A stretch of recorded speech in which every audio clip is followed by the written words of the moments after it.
Hello students, आप सभी को पंकज सर की पाठशाला में स्वागत है। आज हम लोग क्लास 11 फिजिक्स का एक बहुत ही वाइटल टॉपिक काइनेमेटिक्स स्टार्ट करने जा रहे हैं। ये topic her point of view के लिए बहुत ही इंपॉर्टेंट है। आपके स्कूल से लेकर वेब जी है, IIT JEE है, सभी में इससे बहुत ही क्वेश्चंस आते हैं। तो इसीलिए आप लोग इस चैप्टर को बहुत ही अच्छे से करेंगे। इसीलिए मैं इस पे बहुत वीडियोस और बहुत अच्छी वीडियोस लाने वाला हूँ। इसीलिए जो आज मेरे चैनल पे नए हैं वो लोग चैनल को सब्सक्राइब कर दें और बेल नोटिफिकेशन आइकन को दबा दें, ताकि हमारे आने वाला जो अगला वीडियो है आप तक जल्दी पहुँचेगा। और अगर वीडियो अच्छा लगे तो प्लीज़ लाइक करिएगा। ओके, तो चलिए हम लोग समय को ज़्यादा वेस्ट ना करते हुए क्लास को शुरू करते हैं और स्टार्ट करते हैं काइनेमेटिक्स। आप लोग कॉपी और पेन लेके बैठ जाइए। चलिए स्टार्ट करते हैं काइनेमेटिक्स।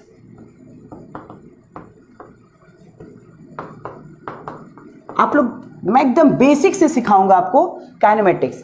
आपको काइनेमेटिक्स समझने से पहले आपको एक टर्म समझनी पड़ेगी, राइट? मैकेनिक्स। सर ये मैकेनिक्स क्या है?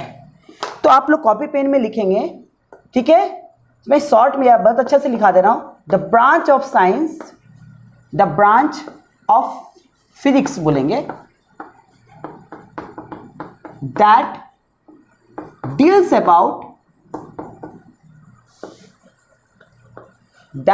about object in motion यानी चलता फिरता वस्तु के बारे में स्टडी करते हैं। इस ब्रांच को ही बोलते हैं मैकेनिक्स। क्या बोलते हैं? मैकेनिक्स। ओके। नाउ ये मैकेनिक्स को 3 भागों में बांटा गया है।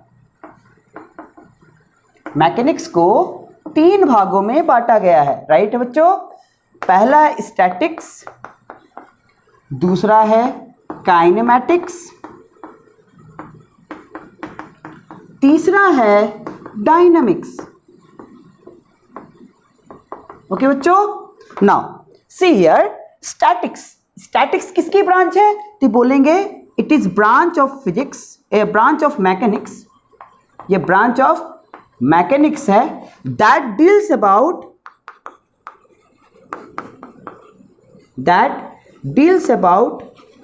object at rest, यानी रुकी हुई वस्तु के बारे में हम लोग स्टडी करते हैं स्टैटिक्स में। अब बच्चों स्टैटिक्स मतलब रुका हुआ। क्या अगर रुकी हुई वस्तु है तो इसका मतलब क्या उसमें फोर्स नहीं लग रहा है क्या? ऐसा बिल्कुल नहीं है। अगर कोई वस्तु रुकी हुई है तो मैं क्या बोल सकता हूं कि उसमें एस नेट फोर्स, ओके, क्या होगा? 0 होगा। ओके, मैं ऐसा बिल्कुल मत कहना कोई वस्तु रुकी है तो उसमें कोई फोर्स नहीं लग रहा है, ऐसा नहीं बोल सकते हम लोग। ये हम लोग क्या सिंपल भाषा में बोलेंगे? स्टैटिक है, रुकी है, इसका मतलब है उस पर नेट फोर्स जो लगती है ना वो 0 होता है। ओके सर, ठीक है। अच्छा, अब देखेंगे जिस बॉडी में नेट फोर्स 0 है उस बॉडी को क्या बोलते हैं? Equilibrium state. क्या बोलते हैं उसको? इक्विलिब्रियम स्टेट, राइट है? ये टर्म आपको बहुत परेशान करेगा अभी आपको। जब हम लोग न्यूटन्स लॉ ऑफ मोशन करेंगे उसमें इक्विलिब्रियम फर्स्ट लॉ यही है। ओके, तो स्टैटिक्स मतलब क्या बोलेंगे कि जो वस्तु रुकी हुई है उसका स्टडी हम लोग इसमें करते हैं, राइट है? ओके।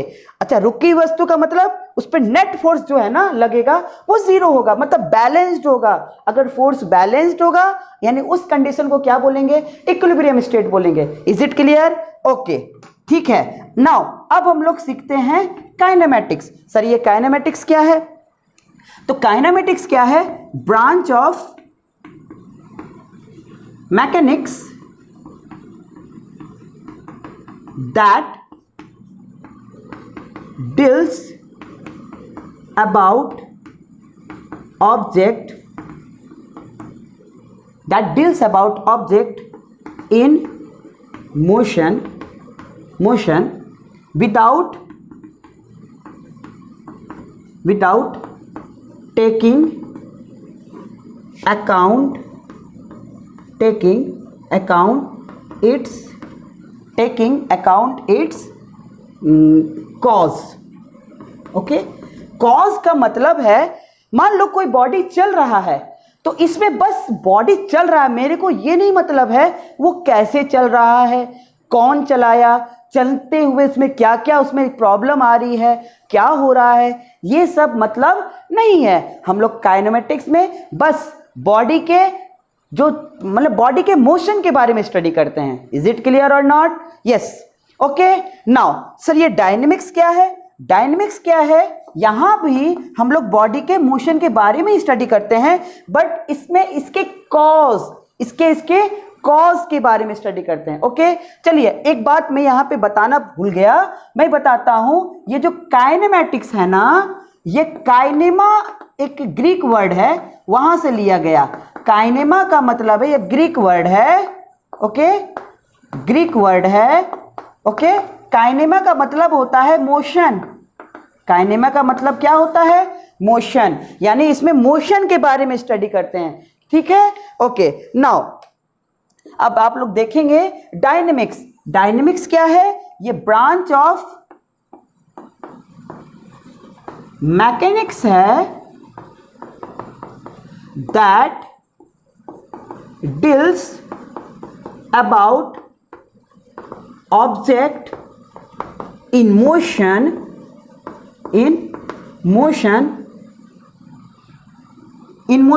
with taking, यहाँ विदाउट था, यहाँ विथ है, with taking into account its cause। यहाँ पर इसका कॉज का भी स्टडी करते हैं। कॉज मतलब इसके मोशन को कौन चलाया? ऑब्वियस है, अगर कोई बॉडी चल रहा है, कौन चलाया होगा? फोर्स लगा होगा, यानी इसमें हम लोग फोर्स के बारे में स्टडी करते हैं। Is it clear? ये भी सर क्या कहीं से निकला है क्या? जी हाँ, ये भी एक ग्रीक वर्ड, ओके, डायनामिस से लिया हुआ है। डायनामिस का मतलब होता है पावर। ओके, पावर यानी क्या? डायनेमिक्स मतलब यानी कि इस मोशन को चलाया कौन? इस मोशन को चलाया कौन? इसका स्टडी हम लोग डायनेमिक्स में करते हैं। Is it clear not? आप लोग क्विक इसका एक स्क्रीनशॉट ले लीजिए या लिख लीजिए, ओके, या वीडियो पॉज करके लिख लीजिए। राइट है? ठीक है, मैं आगे और इस पे डील करता हूं। ओके, अब हम लोग दो टर्म और हम लोग को, यानी हम लोग इस चैप्टर में क्या पढ़ना है? काइनेमैटिक्स। अब समझ में आ रहा है ना? यस सर, यानी काइनेमैटिक्स और कुछ नहीं है। हम लोग यहाँ कॉज का स्टडी नहीं करने वाले हैं। यहाँ पे क्या स्टडी करेंगे? यहाँ पर बस मोशन के बारे में स्टडी करेंगे। Is it clear? सर तो कॉज कब पढ़ेंगे? वही है आपका न्यूटन्स लॉ ऑफ मोशन, वो एक डायनेमिक्स है। Is it clear? यानी इसके बाद चैप्टर हम लोग डायनेमिक्स में पढ़ेंगे। इज इट क्लियर और नॉट? राइट। नाउ अब इसमें आपको इंपॉर्टेंट टर्म क्या सीखनी है? सबसे पहला है रेस्ट। सर कोई बॉडी रेस्ट पे कब बोलेंगे? तो an object is said to be in rest if it does not change its position with respect to its surrounding, with respect to its surrounding with time। Time बीतने के बाद surrounding के respect में तुम्हारा पोजीशन ना change हो। जैसे अगर मैं कहीं पे बैठा हूं तो मेरे जो भी सराउंडिंग है, मैं इसके रिस्पेक्ट में अगर मैं पोजीशन नहीं चेंज कर रहा हूं, मतलब मैं कैसा हूं? रेस्ट में हूं। सर कुछ और एग्जांपल दो। कुछ और एग्जांपल का मतलब क्या है कि मानो कि आप ट्रेन में बैठे हो, राइट है, और ट्रेन में आप ट्रेन में बैठ के कहीं जा रहे हो, राइट है। अब ट्रेन में जैसे ट्रेन के बगल में आपके पैसेंजर के लिए आप क्या हो? आप रेस्ट पोजीशन पे होंगे, और बाहर वालों के लिए आप कैसा पोजीशन में होंगे? आप मोशन में होंगे। तो डिपेंड करता है कि आपको कौन व्यक्ति देख रहा है। अगर ट्रेन वाले हैं तो आपको रेस्ट में बोलेगा, बाहर वाले देखेंगे तो आपको मोशन में बोलेगा। यानी क्या? आपके सराउंडिंग पे डिपेंड करता है रेस्ट एंड पोजीशन, और रेस्ट और मोशन को बताना। Is it clear? Right sir. Now again है मोशन। सर मोशन क्या होगा? तो मोशन किसको बोलेंगे? तो सेम डेफिनेशन रहेगा। तो एन ऑब्जेक्ट, बट थोड़ा सा चेंज होगा, is said to be in motion if it changes its position with respect to its surrounding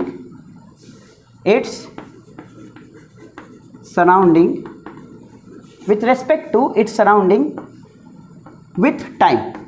Is it clear or not? Yes sir, clear हो गया, राइट है? Okay, now अब मैं आपको कुछ और बातों को समझाने की कोशिश करता हूं। एक है पॉइंट ऑब्जेक्ट, कॉन्सेप्ट बहुत परेशान करेगा ये टर्म। तो पॉइंट ऑब्जेक्ट, सर किसको पॉइंट ऑब्जेक्ट बोलेंगे? If distance travelled by any object is very much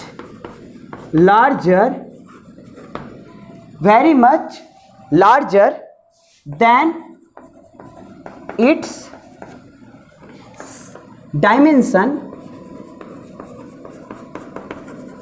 or size, then the object can be considered, या object is considered as point object। ऊपर लिख रहा हूं as point object। बात आई समझ में? जी सर समझ में तो आया, हल्का हल्का, देखिए पूरी समझ में आ जाएगी। जैसे एक आप ट्रेन से कहीं जा रहे हो और मान लो ट्रेन कोई एक ब्रिज को पार कर रहा है, राइट है? तो ब्रिज को पार कर रहा है, तो ब्रिज के समय ट्रेन को पॉइंट ऑब्जेक्ट नहीं मान सकते हैं, उसमें ट्रेन की लेंथ यानी डायमेंशन को मेजर करना पड़ता है, लेना पड़ता है, राइट है? आप लोग बनाए, खैर मैं क्वेश्चन भी कराऊंगा आप लोगों को इससे, ओके।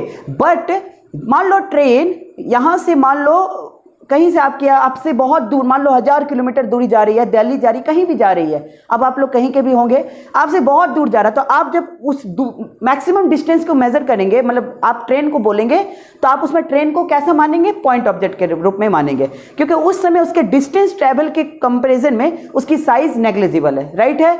यानी क्या, जब भी कोई ऑब्जेक्ट मूव करता है, अगर उसके डिस्टेंस उसके मूवमेंट के रेस्पेक्ट में जितना वो ट्रैवल किया है उसके साइज बहुत छोटा है, तो उसको पॉइंट ऑब्जेक्ट बोल सकते हैं, राइट है? फॉर एग्जाम्पल, एक एग्जाम्पल और ले सकते हैं। अगर आप एक थ्रेड में एक छोटा स्टोन बांध के मैं अगर रोटेट करूंगा, तो वहां पे इस थ्रेड को क्या मान सकता हूं, ये स्टोन को क्या मान सकता हूं, मैं क्या बोल सकता हूं? पॉइंट ऑब्जेक्ट मेजर कर सकता हूं, राइट है? बट वो एक बड़ा सा पत्थर लेके मैं छोटा से लेके घुमाऊं, तो वो पत्थर पॉइंट ऑब्जेक्ट नहीं कहला, क्योंकि उसके डायमेंशंस, क्योंकि उसके एवरी पार्टिकल्स, मैं पढ़ाऊंगा ये पार्टिकल्स वाला चैप्टर, वो क्या बोलते हैं, मोमेंट ऑफ इनर्शिया, वो सब रोटेशन के कॉन्सेप्ट में आएगा, रिजिड बॉडी कॉन्सेप्ट में, रिजिड बॉडी डायनेमिक्स पढ़ेंगे इसमें, ओके? तो यानी पॉइंट मास किसको बोलेंगे? पॉइंट ऑब्जेक्ट या पॉइंट मास, यानी उसकी डिस्टेंस क्या होगी, ट्रैवल करता हुआ अगर ज्यादा है उसके शेप से, हम उसको क्या बोलेंगे? पॉइंट ऑब्जेक्ट बोलेंगे। बात आई समझ में या नहीं आई? जी सर समझ में आ गया। नाउ आगे और कॉन्सेप्ट आपको दे रहा हूं, स्टार्ट करते हैं कुछ और कॉन्सेप्ट। मैं बताता हूं, अभी हमने क्या पढ़ा? मोशन, रेस्ट, सारी चीज हो गई। अब हम लोग पढ़ते हैं types of motion. Types of motion लिख रहे हैं ना आप लोग? नोट करिएगा, बहुत इंपॉर्टेंट कॉन्सेप्ट है इस चैप्टर को समझने के लिए। पहला मोशन पढ़ेंगे रेक्टिलिनियर मोशन, ओके, या ट्रांसलेटरी मोशन, ओके? लिखिएगा रेक्टिलिनियर मोशन या ट्रांसलेटरी मोशन।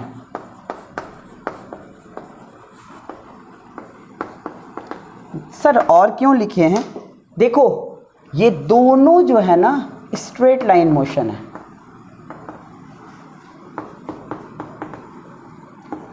तो सर अलग अलग क्यों लिखा आपने?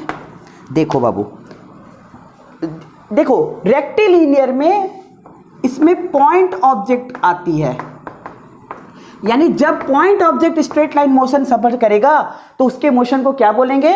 रेक्टिलिनियर मोशन बोलेंगे। तो सर ट्रांसलेटरी, इसमें पॉइंट मास नहीं होगा, यानी क्या कौन सफर करेगा, कोई ऑब्जेक्ट, लिख देता हूं, नॉट पॉइंट मास, जो पॉइंट मास नहीं है या पॉइंट ऑब्जेक्ट नहीं है। आप मास से कंफ्यूज मत हो जाइएगा, यहां पॉइंट ऑब्जेक्ट है, यहां पे क्या है, पॉइंट, और एक ही बात है, पॉइंट मास बोलूं या पॉइंट ऑब्जेक्ट बोलूं, बात आई समझ में? ओके, तो पहला मोशन क्या है, rectilinear motion, straight line motion है, बट कौन करेगा, पॉइंट मास करेगा। जी सर। नाउ नंबर टू आएगा सर्कुलर मोशन, लिखिएगा सर्कुलर मोशन, ओके, लिखिएगा सर्कुलर मोशन या रोटेटरी मोशन।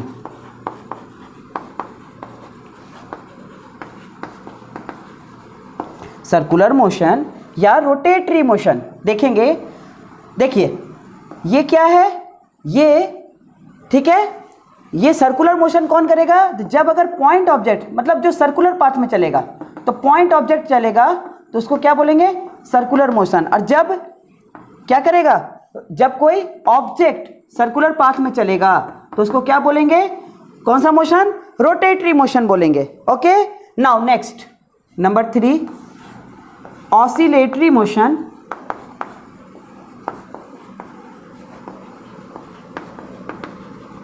या वाइब्रेटरी मोशन।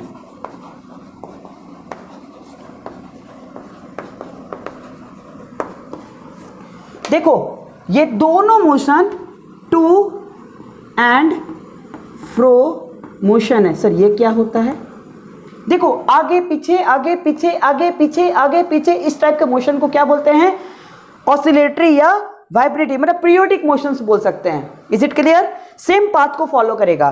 तो ऑसिलेटरी, ध्यान देना, ऑसिलेटरी मोशन, ये देखो ऑसिलेटरी मोशन ये स्लो मोशन होता है,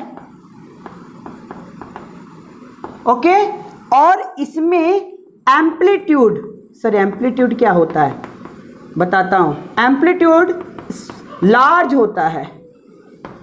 सर एम्पलीट्यूड क्या होता है, देखो कितना वो मीन पोजीशन, जैसे एक पेंडुलम है ना, ये अगर चल रहा है ऐसे ऐसे ऐसे ऐसे चल रहा है, तो ये इसका मीन पोजीशन है, कितना डिस्टेंस वो गया, राइट है, यहाँ से यहाँ, तो ये इसके एम्पलीट्यूड कहलाते हैं, कितना वो गया मीन पोजीशन से, कितना हाइट गया, वो इसके क्या कहलाएगा, एम्पलीट्यूड कहलाता है। तो इसकी जो एम्पलीट्यूड होती है वो ज़्यादा होता है, राइट है। बट वाइब्रेटरी मोशन ये जो होता है ये फास्ट मोशन है, ठीक है। इसका एग्जाम्पल आप लोग ले सकते हैं पेंडुलम, इसका एग्जाम्पल है पेंडुलम, घड़ी का, राइट है, ओके। नेक्स्ट फास्ट मोशन, इसमें जो एम्पलीट्यूड होती है वो स्मॉल होता है, जैसे गिटार, जैसे स्ट्रिंग का वाइब्रेशन से गिटार बोल सकते हैं, guitar string, guitar string, okay. तो ये क्या होता है, ये वाइब्रेटरी मोशन होता है, बात आई समझ में, ओके। तो ये 3 प्रकार का मोशन हम लोग पढ़ते हैं। पहला कौन सा है, रेक्टिलिनियर मोशन, दूसरा कौन सा मोशन है, एक ही बात है, रेक्टिलिनियर बोलेंगे या ट्रांसलेटरी बोलेंगे, सर्कुलर या रोटेटरी, और ऑसिलेटरी या वाइब्रेटरी मोशन। बात आ रही है कि नहीं समझ में, ओके। चलिए कुछ और कॉन्सेप्ट मैं बता रहा हूं, ओके। तो चलिए और कुछ कॉन्सेप्ट आपको सिखाते हैं, फिर आप लोग नोट करिएगा। Frame of reference, frame of reference, okay, लिखिए फ्रेम ऑफ रेफरेंस। देखो अभी हमने आपको बताया था ना कि ऑब्जर्वर कौन कहां से किसको ऑब्जर्व कर रहा है, ये बहुत इंपॉर्टेंट है काइनेमेटिक्स में, ठीक है। जैसे आप ट्रेन में सफर कर रहे हैं तो बगल वाले पैसेंजर के लिए आप रेस्ट पे हैं, बट बाहर वालों के लिए आप मोशन में हैं, राइट। आप ट्रेन में बैठे हैं, आपको लगता है कि आप रुके हुए हैं, अब बाहर की सारी जितने भी पेड़ पौधे ये सब चल रही है, राइट है ना। तो जिनको लगता है वो खुद अपने आप को रेस्ट मानता है, डिपेंड करता है कि ऑब्जर्वर कौन है, यानी क्या मेरा रेफरेंस क्या है, मैं कहां पर खड़े होके देख रहा हूं, वही होता है फ्रेम ऑफ रेफरेंस। बात आई समझ में या नहीं, ओके। तो फ्रेम ऑफ रेफरेंस को हम लोग 2 पार्टों में बांटेंगे, एक है इनर्शियल फ्रेम,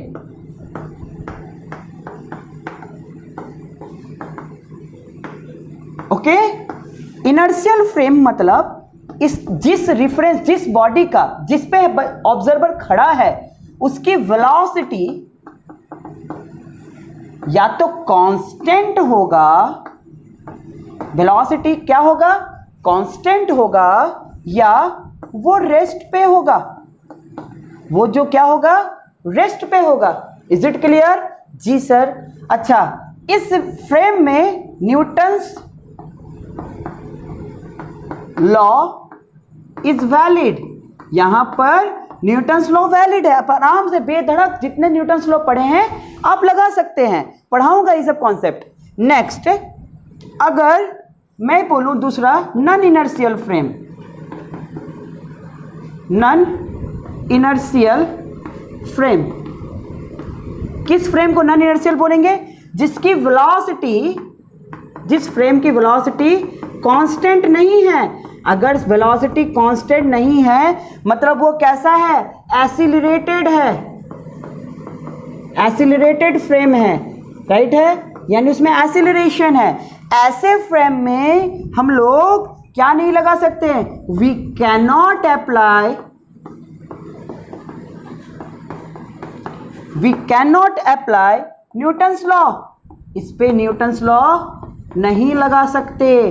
तो सर क्या करेंगे इस नियम, इस पे तुम ये भी सिखाएंगे। यहां पर एक कॉन्सेप्ट पढ़ते हैं स्यूडो फोर्स, क्या पढ़ेंगे, स्यूडो फोर्स, है ना, लगा के, स्यूडो फोर्स लगा के न्यूटन्स लॉ वैलिड करवाते हैं, न्यूटन्स लॉ, ठीक है, यहां लिखते हैं, हिंदी में लिख दे रहे हैं, वैलिड करवाते हैं, ताकि आपको ज़्यादा अच्छा समझ में आएगा। तो आप लोग एक नया कॉन्सेप्ट सीखेंगे इस टॉपिक में, स्यूडो फोर्स का। स्यूडो का मतलब होता है फेक, नकली, उस फोर्स के बारे में इसमें स्टडी करेंगे। सर कब करेंगे? न्यूटन्स लॉ के समय पढ़ेंगे, राइट है ना? ओके, तो चलिए कुछ और कॉन्सेप्ट हम लोग सीखते हैं। अब देखो, मोशन जो है ना डायमेंशन वाइज भी डिफाइन किया जाता है, मोशन है ना, इसको dimension wise, according to dimension, according to dimension, इसको 3 भागों में फिर से बांटे हैं। नंबर 1, वन डायमेंशनल मोशन,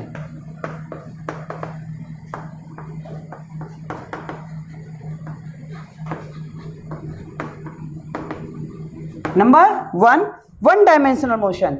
इसका मतलब क्या है, इसमें क्या है, जो 3 कोऑर्डिनेट एक्सिस में, among 3 coordinate axis, among 3 coordinate axis, क्या होता है वो एक्सिस, x y z, है ना, एनी वन चेंजेस, कोई एक बदलेगा, राइट है। सर क्या मतलब, समझ में नहीं आया। देखो मैं पहले, आप नोट करके लिखेंगे, ऑल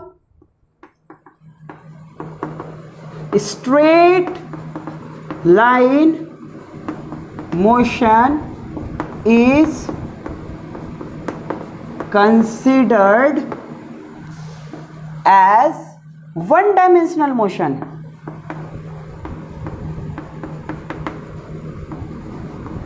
सारे स्ट्रेट लाइन मोशन को वन डायमेंशनल मोशन बोलते हैं। कैसे सर, देखेंगे, नोट हुआ? चलिए समझाते हैं। देखिए, चलो देखो, मैं एग्जांपल देता हूं,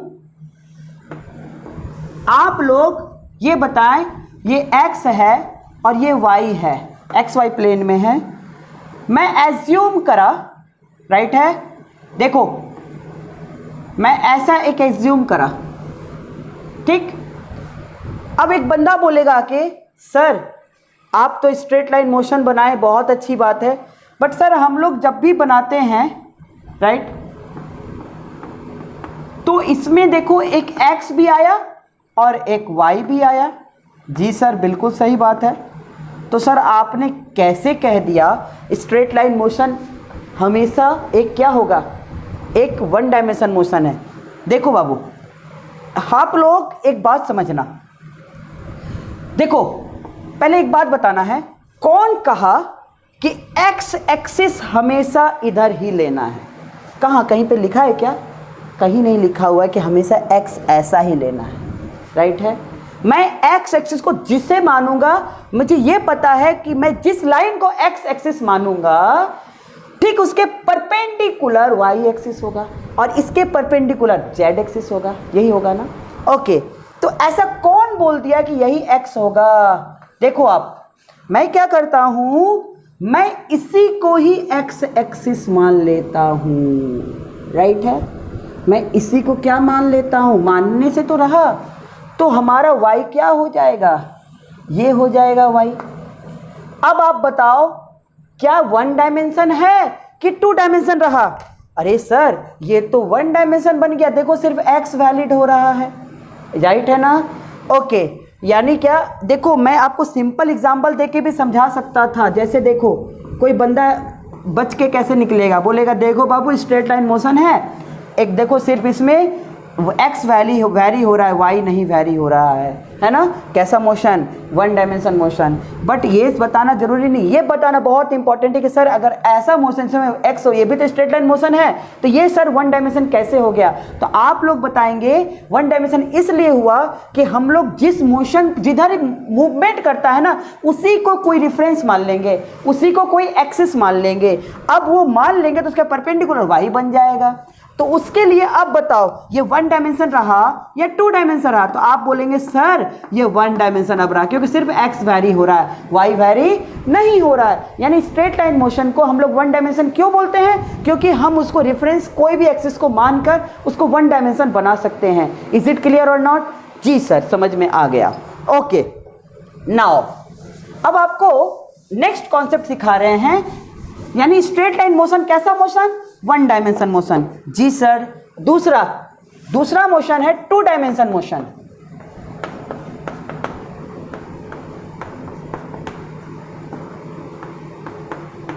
आपको समझ में आ रहा होगा, इसमें एनी 2 कोऑर्डिनेट एक्सिस चेंजेस। क्या होगा इसमें? कोई 2 कोऑर्डिनेट एक्सिस क्या होगा? चेंज होगा, या तो एक्स वाई चेंज होगा, या वाई जेड चेंज होगा, या जेड एक्स चेंज होगा, राइट है। कोई 2 चेंज होगा। सर इसका कोई एग्जांपल है क्या? जी हाँ, जितना भी सर्कुलर मोशन है, यानी सर्कुलर मोशन किस कैटेगरी में आएगा? किसमें सर? 2 डायमेंशन में। क्यों? आप सर्कुलर मोशन में कभी भी आप स्ट्रेट लाइन बना सकते हैं क्या? नहीं बना सकते हैं। इसी मोशन के तहत आप पढ़ेंगे प्रोजेक्टाइल मोशन। क्या पढ़ेंगे? प्रोजेक्टाइल मोशन, है ना। मैं सिखाऊंगा, ये बहुत इंपॉर्टेंट चैप्टर है। ओके, तो ये सब मोशन कैसा मोशन है? आप कुछ भी बिलियर्ड्स आप खेलते हैं ना, बिलियर्ड्स, तो बिलियर्ड्स जो चलती है बोर्ड में, तो उसकी मूवमेंट क्या होगा? 1-2 डायमेंशन मोशन होगा, राइट है ना। जितना भी रोटेटरी मोशन सब कैसा मोशन है? 2 डायमेंशन मोशन है, राइट है ना। ओके, तो ये रहा आपका क्या है? 2 डायमेंशन मोशन। नेक्स्ट हम लोग करेंगे 3 डायमेंशन मोशन। तो अब आप लोग को समझ में आ रहा होगा, राइट है। तो देखिए 3 डायमेंशन मोशन,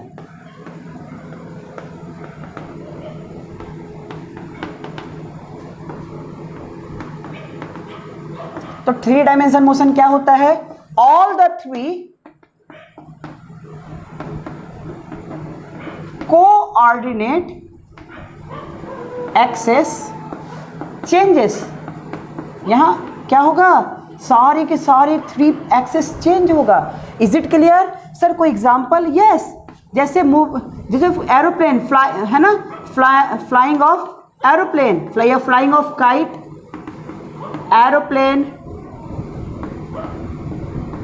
बर्ड, ये सब में 3D है ना, इसीलिए इसको 3 डायमेंशन बोलेंगे, एक्सेट्रा। इसके जो भी मूवमेंट होता है वो क्या होगा? 3 डायमेंशन होगा। बात आ रही है नहीं समझ में? ओके, हमने अभी कुछ देर में क्या सिखाया आपको कि मोशंस कितने टाइप के होते हैं, क्या क्या होता है, राइट है। रेस्ट क्या होता है, मोशन क्या होता है, सब क्लियर हो गया आप लोगों को। अब हम लोग बहुत ही आराम से इस चैप्टर में हर एक टर्म को समझ सकते हैं, राइट है। अब हम लोग इस चैप्टर में इंटर करते हैं, राइट है। तो अब हम लोग स्टडी करने जा रहे हैं दो इंपॉर्टेंट टॉपिक, राइट है, distance and displacement. Distance and displacement. Sir ये क्या है? तो डिस्टेंस, ओके, तो ध्यान देना, total path covered by any body क्या कहलाता है? डिस्टेंस कहलाता है। दूसरी, it is always positive, distance कभी भी नेगेटिव या जीरो नहीं हो सकता। नेक्स्ट, इसका एसआई यूनिट होता है मीटर। इसकी एसआई यूनिट क्या होता है? मीटर, राइट है, ठीक है सर। नाउ अब ध्यान से देखना, displacement,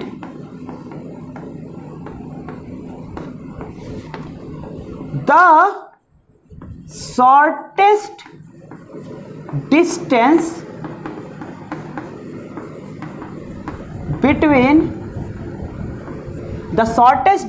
between the initial and final position of the object is called, क्या कहते हैं उसको? डिस्प्लेसमेंट। उसको क्या बोलेंगे? डिस्प्लेसमेंट बोलेंगे। समझेंगे आप लोग? यहाँ ध्यान की देखिए, आप लोग समझो, यहाँ एक बंदा खड़ा है ए पर, अब वो ऐसे मान लो यहाँ गया इस पॉइंट पे, फिर ऐसा गया, फिर ऐसा गया, बी गया, सी गया, डी गया, मान लो 1 किलोमीटर, ये 1 किलोमीटर, ये 1 किलोमीटर, राइट है, और एज्यूम करो ये 2.4 किलोमीटर है स्ट्रेट लाइन। अगर मैं बोलूँगा इसका डिस्टेंस कितना होगा, तो इसका डिस्टेंस होगा टोटल पाथ कवर्ड, तो ये और ये टोटल कितना होगा डिस्टेंस? 3 किलोमीटर। तो डिस्टेंस हो जाएगा 3 किलोमीटर। बट अगर कोई बंदा बोलेगा इसका डिस्प्लेसमेंट क्या है, तो डिस्प्लेसमेंट के देखने के लिए तुम थे कहाँ और तुम हो कहाँ, बस ऐसे करना है। तुम थे कहाँ और तुम हो कहाँ, बस वहाँ सीधा स्ट्रेट लाइन खींच देंगे, आपको क्या दे देगा? डिस्प्लेसमेंट दे देगा। तो यहाँ डिस्प्लेसमेंट क्या है? डिस्प्लेसमेंट क्या है? 2.4 किलोमीटर। सर नहीं समझ में आया, कुछ और एग्जाम्पल से समझाओ। चलिए कुछ और एग्जाम्पल मैं आपको समझाता हूँ, बहुत ही अच्छा न्यूमेरिकल्स है, वो आप बनाएंगे तो आपको डिस्टेंस और डिस्प्लेसमेंट समझ में आ जाएगा। उससे पहले, ठीक है ना, चलिए तो मैं कुछ और एग्जाम्पल्स लेके आपको समझा रहा हूँ। एक बात आप लोग पहले नोट कर लीजिए, ओके? देखिए, आप लोग नोट करिए, डिस्प्लेसमेंट में बी पॉजिटिव, नेगेटिव और ज़ीरो, ये कुछ भी हो सकता है। इसकी एसआई यूनिट वही होगा, क्या होगा? मीटर होगा। क्या होगा? मीटर होगा। अच्छा, एक चीज़ और आपको मैं बता देता हूँ, डिस्टेंस जो है ना वो एक स्केलर क्वांटिटी है। सर स्केलर क्या होता है? स्केलर उसको बोलते हैं जो एक क्वांटिटी जिसमें सिर्फ डायरेक्शन, सिर्फ मैग्नीट्यूड होगा, डायरेक्शन नहीं होगा। स्केलर किसको बोलते हैं? ठीक है, having only magnitude, having only magnitude but no direction.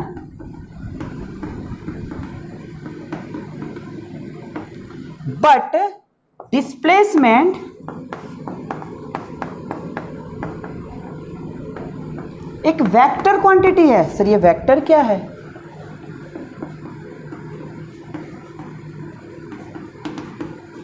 तो वेक्टर क्वांटिटी किसको बोलेंगे? those quantity having magnitude as well as direction, उसको क्या बोलेंगे? ये वेक्टर क्वांटिटी। बात आई समझ में या नहीं आई? ठीक है, अब आप लोग सुनिए, आप लोग एक न्यूमेरिकल करो, ठीक है, तो आपको पूरे अच्छे से ये आपको समझ में आ जाएगा न्यूमेरिकल्स, ठीक है, ये कॉन्सेप्ट। देखिए क्वेश्चन लिखिए,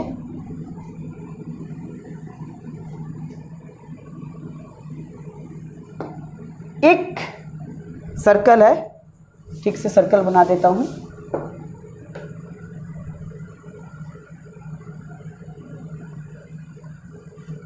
ओके।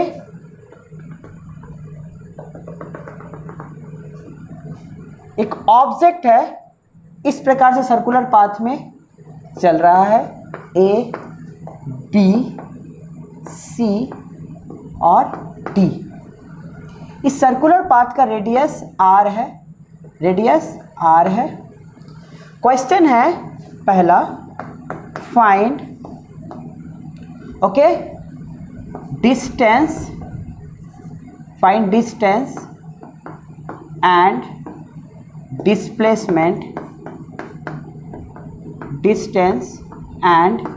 डिस्प्लेसमेंट, ठीक है, when body reaches number A to B, number B A to C, number C A to, ये डी बोलते हैं, ए टू डी, और नंबर डी, ठीक है, रिटर्न इट्स पोजीशन। आप लोग वीडियो पॉज करिए और इस क्वेश्चन को अटेम्प्ट करिए, राइट है? ठीक है, आशा करते हैं आप लोग बना लिए होंगे, और जिनसे नहीं बना होगा आप लोग देखेंगे। देखो सबसे पहला बात कर रहे हैं ए टू बी। नाउ देखो ए से बी बॉडी अगर चला तो कितना पाथ कवर्ड करा?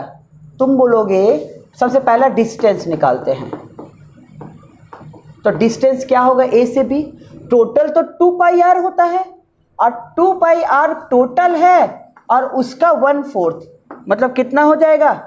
पाई आर बाय 2 तो डिस्टेंस होगा। यानी ये जो पाथ कवर्ड करा है ना, ये जो करा है यही पाई आर बटा 2 है, राइट है? अब आते हैं डिस्प्लेसमेंट